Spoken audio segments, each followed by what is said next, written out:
ایک خوبصورت اور سرسبز گاؤں تھا جہاں صبح ہوتے ہی پرندوں کی چہچہاہٹ اور تازہ ہوا سے فضا مہکنے لگتی تھی۔ اسی گاؤں کے ایک کچے سے گھر میں ایک پیاری سی مرغی رہتی تھی جس کا نام چمبیلی تھا۔ چمبیلی نہایت نرم دل، صاف نیت اور سب کی خدمت گزار تھی۔ اس کا ہر دن ایک معمول پر گزرتا، صبح جلدی اٹھنا، دانے چگنا اور پھر گاؤں کے بچوں کے ساتھ کھیلنا۔ لیکن چمبیلی کی زندگی میں سب سے خاص بات اس کی گہری دوستی تھی جو اسے بلی لالی سے تھی۔ لالی سفید اور خاکی دھاری دار بلی تھی، معصوم سی، نرم مزاج اور چمبیلی کی سب سے عزیز دوست۔ دونوں کی دوستی ایسی تھی کہ گاؤں کے بڑے بھی رشک کرتے۔ وہ ساتھ کھاتی تھیں، ساتھ سوتی تھیں اور ہر خوشی اور غم ایک ساتھ بانٹتی تھیں۔ چمبیلی دانا چگتی تو لالی دودھ کا پیالہ لے آتی۔ شام کو دونوں کسی درخت کے نیچے بیٹھ کر کہانیاں سنتے اور اکثر ایک دوسرے کی آنکھوں میں خواب تلاش کرتیں۔ سب کچھ پرسکون تھا، لیکن قدرت کے ہر سکون میں کہیں نہ کہیں طوفان چھپا ہوتا ہے۔ ایک دن جب سورج نے پیلے رنگ کی چادر اوڑھی اور شام دھیرے دھیرے نیلے سائے میں بدل رہی تھی، چمبیلی صحن میں اکیلی چہل قدمی کر رہی تھی۔ لالی اس وقت دودھ لانے بازار گئی ہوئی تھی۔ اچانک ہوا میں کچھ سرسرا، ایک سیاہ سایہ جھپٹا اور چمبیلی کو اپنے پنجوں میں جکڑ کر آسمان کی طرف اڑا لے گیا۔ جب لالی واپس لوٹی تو صحن خالی تھا۔ چمبیلی کا کوئی نشان نہ تھا۔ اس نے ہر جگہ دیکھا، ہر کونے میں جھانکا، لیکن چمبیلی کہیں نہ ملی۔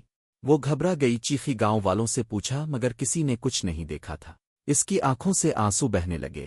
وہ اندر سے ٹوٹ چکی تھی، مگر اس کے دل میں ایک عزم جاگ چکا تھا، وہ اپنی دوست کو ہر قیمت پر ڈھونڈ کر لائے گی۔ دوسری طرف چمبیلی کو ایک اندھیرے اور ٹھنڈے قلعے میں قید کر دیا گیا تھا۔ یہ قلعہ ایک خطرناک جادوگر کا تھا جو جانوروں کی طاقت سے اپنے سیاہ جادو کو مضبوط کرتا تھا۔ اسے چمبیلی کی معصومیت اور دل کی صفائی نے لبھایا تھا، اور وہ اسے ایک طلسمی مرغی میں بدلنا چاہتا تھا تاکہ وہ سونے کے انڈے دے اور اس کی طاقت میں اضافہ ہو۔ ادھر لالی نے جنگل کی طرف قدم بڑھا دیے۔ اس نے سنا تھا کہ وہی جنگل ہے جہاں سے کالا الو آتا ہے۔ راستہ خطرناک تھا، ہر طرف کانٹوں، زہریلے سانپوں اور بھیڑیوں کا راج تھا، مگر لالی نہ ڈری۔ اسے چمبیلی کی ہنسی یاد آتی، اس کی چہکاریں، اس کا ساتھ، یہ سب لالی کو آگے بڑھنے کی ہمت دیتا۔ ایک شام لالی تھک کر ایک درخت کے نیچے بیٹھ گئی۔ وہ رونے لگی، چمبیلی کہاں ہو تم؟ اچانک ایک مدھم سی روشنی اس کے سامنے آئی اور اس روشنی میں سے ایک بوڑھی چڑیا نمودار ہوئی۔ وہ دراصل ایک نیک پری تھی جو صرف ان لوگوں کی مدد کرتی تھی جن کے دل سچے ہوں۔ اس نے لالی کی آنکھوں میں وفا دیکھی اور اسے ایک طلسمی پنکھ دیا، ایسا پنکھ جو اسے اس قلعے تک پہنچا سکتا تھا، اور ایک چھوٹا سا جادوئی خنجر جو صرف محبت سے چل سکتا تھا۔ لالی نے شکر ادا کیا اور پنکھ کو سینے سے لگا کر آگے بڑھ گئی۔ کئی دنوں بعد وہ ایک پہاڑی پر پہنچی جہاں قلعہ تھا۔ قلعہ میں داخل ہونا آسان نہ تھا۔ دروازے پہ بولتے ہوئے درخت تھے، ہر کمرے میں طلسمی پردے اور اندھیری گلیاں، مگر لالی ہارنے والوں میں سے نہ تھی۔ وہ چپکے سے قلعے کے اندر گھسی اور ایک کمرے میں اسے چمبیلی نظر آئی، کمزور، قید لیکن زندہ۔ چمبیلی نے جیسے ہی لالی کو دیکھا، اس کی آنکھوں سے آنسو بہنے لگے۔ لالی نے جلدی سے پنجرا کھولا، مگر اتنے میں جادوگر وہاں آ پہنچا۔ اس کے ہاتھ میں آگ کا گولا تھا اور اس کی آنکھوں میں خونی چمک۔